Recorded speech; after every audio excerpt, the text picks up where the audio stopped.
Всем привет! Записываю это видео в ответ на решение Верховного суда. Это сегодняшняя новость о признании форума, сейчас правильно скажу, свободных государств по пост России международной террористической организацией.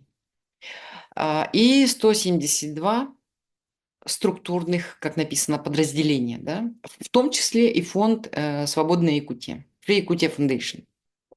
Фонд «Свободная Якутия», Free Yakutia Foundation, учредителем которого на территории Польши являюсь я, действует до сих пор как юридическое лицо, создавался на основе свободного волеизъявления граждан Российской Федерации. Нет и не было никакой речи о том, что у нас есть кураторы, организаторы или какие-то руководители. Сейчас я представляю движение за независимость Саха, и это движение точно так же создано по свободному волеизъявлению граждан Республики Саха. Никогда не было ни кураторов, еще раз повторюсь, ни организаторов, ни руководителей. Никогда, это надо знать. То есть в этом письме Верховного суда, в этом решении чистая ложь.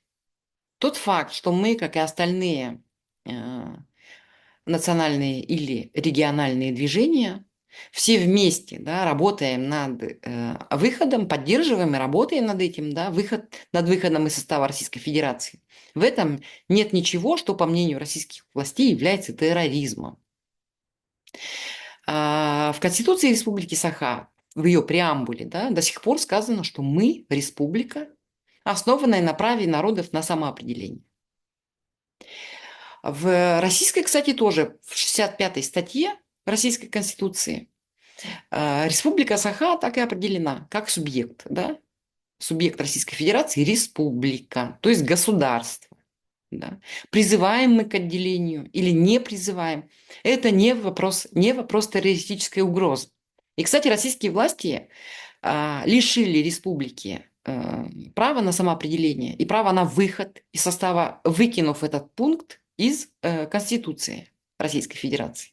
Теперь о том, что мы якобы подчинены влиянию недружественных стран. Самая недружественная страна в мире на сегодняшний день – это Российская Федерация. Но наравне, может быть, с Северной Кореей. Да? А то, что нам оказывается помощь западными демократическими странами, это не подчинение и не кураторство, это именно помощь.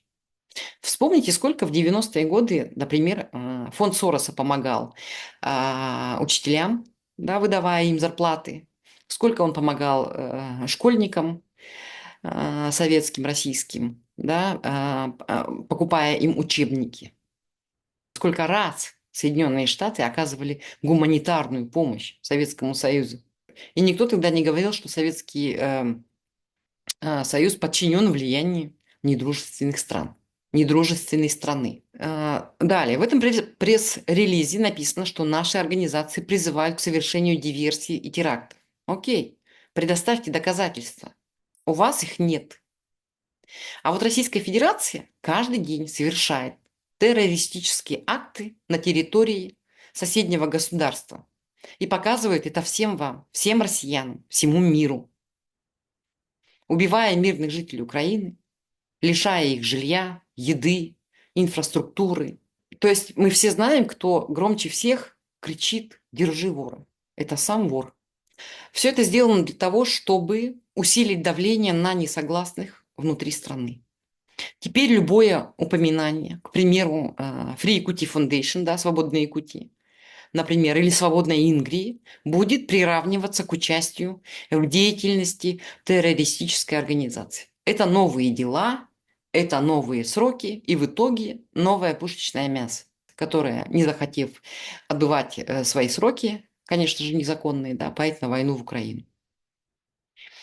Я вам хочу сказать, не поддавайтесь страху. Не верьте ни единому слову ваших властей.